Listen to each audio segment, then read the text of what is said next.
আমি সকালবেলা একটা ভিডিও আজকে তৈরি করেছিলাম, সেটা আপলোডও করে দিয়েছি। এটা যে পুরী 2 এর সি বিচটা,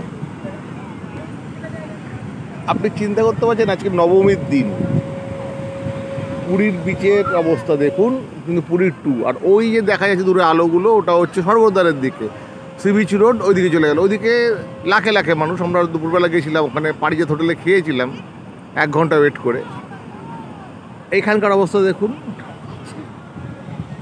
দু একটা দোকান আছে, 2-4টে দোকান নিশ্চয়ই আছে, উঠো চলছে হয়তো, কিন্তু ট্যুরিস্ট হিসেবে স্বর্গদ্বারের তুলনায় নগণ্য। কিন্তু আপনি যদি পুরীকে এনজয় করতে চান, এখানে থাকতেই পারেন পুরী 2-তে। কিন্তু যদি আপনি সেই পুরোনো বাঙালি মানসিকতা হন, তাহলে আপনি অবশ্যই থাকবেন স্বর্গদ্বারে, সেই ভিড়ের মধ্যে। এখানে ভিড় ওর তুলনায় অনেক কম। সমুদ্র তো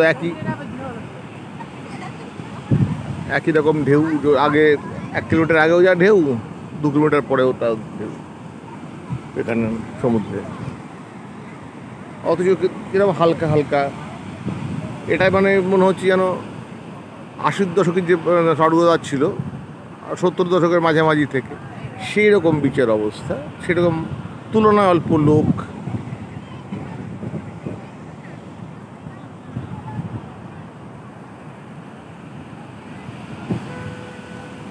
এটা পুরী 2 অর্থাৎ চক্রতীর্থর যে সি বিচ, সোনার গৌরাঙ্গ, বেরি, হনুমান, তার সামনে যে চক্রতীর্থ যে জায়গাটা, তার সামনে যে সমুদ্র।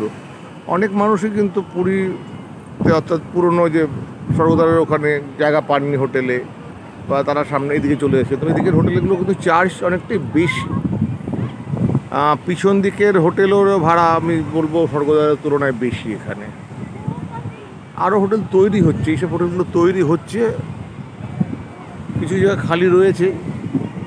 কিন্তু দেখুন এখানের আর স্বর্গদ্বারের দুটো পার্থক্য আপনারা নিজেরাই চিন্তা করতে পারছেন। যে আজকে নবমীর সন্ধ্যেতে যেখানে স্বর্গদ্বারে লাখ লাখ লোক, বিশেষত বাঙালি এসছেন, সেখানে তুলনায় অনেক কম ট্যুরিস্ট।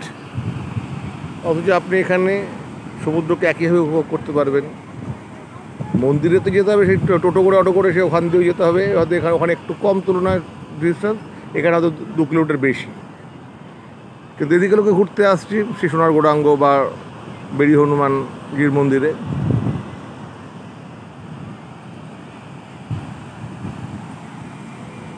এই হচ্ছে পুরী 2 সি বিচের সন্ধেবেলার দৃশ্য।